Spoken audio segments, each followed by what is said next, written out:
नमस्कार, मैं जितेंद्र चतुर्वेदी। बातचीत का सिलसिला शुरू करूं उससे पहले आपसे आग्रह रहेगा कि अगर आप मतांतर से नहीं जुड़े हैं तो जुड़िए, वीडियो को लाइक कीजिए और साझा करना मत भूलिए। आखिर क्या वजह है कि अरविंद केजरीवाल का तिहाड़ जाना तय माना जा रहा है? हालांकि इस बात पर आप कहेंगे कि ईडी ने सम्मन दिया है और ये सम्मन पर गए नहीं।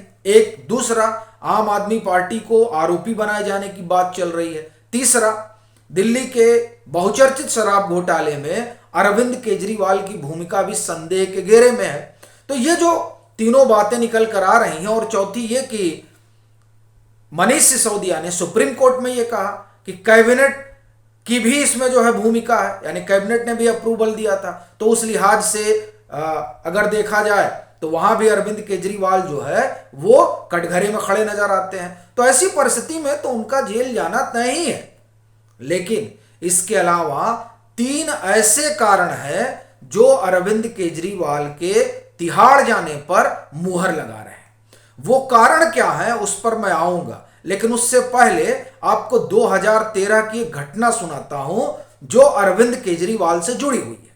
ये वो दौर था जब रामलीला मैदान के आंदोलन से आम आदमी पार्टी ने आकार लिया था और अरविंद केजरीवाल ने 70 विधानसभा सीटों पर आम आदमी पार्टी के उम्मीदवार उतारे थे और रवीश कुमार के साथ उनका एक कार्यक्रम था।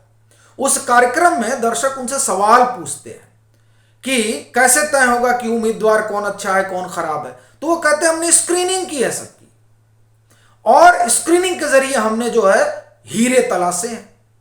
अब अपनी स्क्रीनिंग उन्होंने कैसी की थी? वो तो लग रहा है कि अपनी ही स्क्रूटनी में फेल हो गए, और उससे पहले तो इनके पहले ही कार्यकाल में हम कहें या संभवतः दूसरे कार्यकाल में जितेंद्र तोमर, कौन सी स्क्रूटनी हुई थी? और एक लंबी फहरिस्त है इनकी स्क्रूटनी की। और फिर आप पंजाब चले जाइए, वहां कई विधायक जो है इनके आरोपों के घेरे में है, कौन सी स्क्रूटनी हुई थी? और जसवंत सिंह और कुलवंत सिंह तो ईडी के शिकंजे में है, क्या यहां स्क्रूटनी नहीं हुई थी? दरअसल ये अब बात तकरीबन आप ये कहें कि साबित हो चली है कि ये स्क्रूटनी, ये स्क्रीनिंग, ये अरविंद केजरीवाल का सियासी स्वांग था, और वो स्वांग अब खुलने लगा है। और यही वजह है कि अरविंद केजरीवाल इतने हड़बड़ाए और घबराए हुए हैं। अब असल सवाल पर हम आते हैं कि वो कौन से कारण है जिसकी वजह से ये कहा जा रहा है कि इनका तिहाड़ जाना तय है। आप एक चीज आपने गौर की, कोई भी बात होती है अरविंद केजरीवाल और उनकी सरकार सुप्रीम कोर्ट चली जाती है, हाई कोर्ट चली जाती है। अभी आप देखिए कि अध्यादेश आया, दिल्ली अध्यादेश, उसको चुनौती देने सुप्रीम कोर्ट चले गए। ट्रांसफर पोस्टिंग के लिए सुप्रीम कोर्ट चले गए। राघव चड्ढा वाला आप मसला देखिए, इनका निलंबन होता है तो उस निलंबन के खिलाफ, राज्यसभा से जो निलंबन हुआ उसके खिलाफ सुप्रीम कोर्ट चले जाते हैं। इनसे बंगला टाइप 7 वाला, उसका आवंटन रद्द हो जाता है, ये लोअर कोर्ट से हाई कोर्ट तक पहुंच जाते हैं।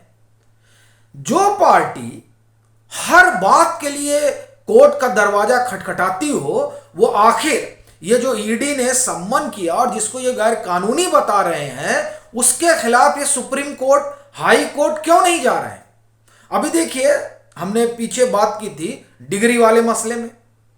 डिग्री वाले मसले में ये सीधे सीधे निचली अदालत में जाकर ये नहीं दिखा पा रहे कि नहीं देख लीजिए साहब डिग्री फेक है, नहीं, ये उसके लिए वहां पर अपील लगाई, फिर वहां पर अपील खारिज हुई, तब ये पहुंच गए हाई कोर्ट। हाई कोर्ट में जब इनको लगा बात नहीं बनेगी तो सुप्रीम कोर्ट चले आए, सुप्रीम कोर्ट ने इनको वापस भेज दिया, फिर हाई कोर्ट गए, फिर हाई कोर्ट ने इनको सेशन कोर्ट भेजा, सेशन कोर्ट में इनका मामला नहीं बना तो फिर हाई कोर्ट आ गए। कहना यह है कि हर एक मामले में जो पार्टी और जो सरकार कोर्ट कचहरी पहुंचने में टाइम नहीं लगाती है, वो सरकार और उस सरकार के मुखिया आखिर क्यों कोर्ट नहीं जा रहे?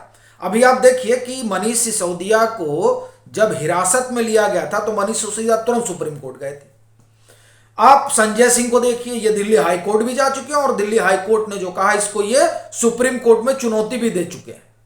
लेकिन अरविंद केजरीवाल आप देखिए कि टस से मस नहीं हो रहे हैं, वो कहीं जा ही नहीं रहे हैं। भाई अगर इतनी ईमानदारी है और ईडी का सम्मन जो है वो गैर कानूनी है, तो कायदे से अरविंद केजरीवाल को उसको चुनौती देना चाहिए और जाकर सुप्रीम कोर्ट, हाई कोर्ट, जहां भी हो जा सके वहां से उन्हें एंटीसिपेटरी बेल ले लेनी चाहिए। लेकिन अरविंद केजरीवाल फंस गए हैं, इस बात को वो भी समझ रहे हैं और वो जो फंसने की वजह है उसका 2-3 कारण है। देखिए, एक तो जो मनीष सिसोदिया कह रहे हैं वो तो कारण है ही, ईडी का जो सम्मन है वो भी कारण है और जो इन्होंने जवाब दिया है वो भी एक कारण है। लेकिन जिस तरह के एविडेंस हैं, उस एविडेंस ने ये अरविंद केजरीवाल को पुख्ता कर दिया है कि अब उनके बस का कुछ है नहीं। और अगर वो मान लीजिए सुप्रीम कोर्ट, हाई कोर्ट चले गए और वहां से मामला खारिज हो गया, तब क्या होगा? क्योंकि इस बात की नजीर है, संजय सिंह का ही आप मामला ले लीजिए, हाई कोर्ट ने कहा कि अभी तो इनिशियल स्टेज में जांच है, अभी इसमें हम क्या हस्तक्षेप करें। आप अभिषेक बनर्जी का मामला ले लीजिए, सुप्रीम कोर्ट ने कहा कि हम कैसे रोक सकते हैं, अभी तो ये जांच पड़ताल चल रही है, तो ईडी तो पूछताछ करेगी। सेंथिल बालाजी का मसला आप ले लीजिए, वहां भी यही स्थिति हुई। और सबसे बड़ी चीज यह है कि जिस दिल्ली के बहुचर्चित शराब घोटाले में उनको सम्मन किया गया और जिसमें यह कहा जा रहा है कि इनकी भूमिका है, मतलब संदिग्ध है, उस मामले में आप देखिए कि मनीष सिसोदिया को तो जमानत ही नहीं मिली, वह भी तब जबकि उनके खाते में पैसा गया है, ये मनी ट्रेल में स्टेब्लिश नहीं कर पाई ईडी और सीबीआई। लेकिन 338 करोड़ रुपए टेंटेटिव आए हैं, इस आधार पर जो है मनीष सिसोदिया को लेने के देने पड़ गए। और यहां तो सीधे चर्चा हो रही है और ये सुप्रीम कोर्ट ने अपनी टिप्पणी की थी कि साहब अगर आम आदमी पार्टी अल्टीमेट बेनिफिशियरी है तो फिर उसके आरोपी क्यों नहीं बनाया गया। ऐसी परिस्थिति में अरविंद केजरीवाल तो जोखिम लेने से रहे। एक दूसरा, समीर महेंद्रू का फेस टाइम कॉल, ये तीसरा विजय नायर। देखिए, विजय नायर बड़ी अहम कड़ी है।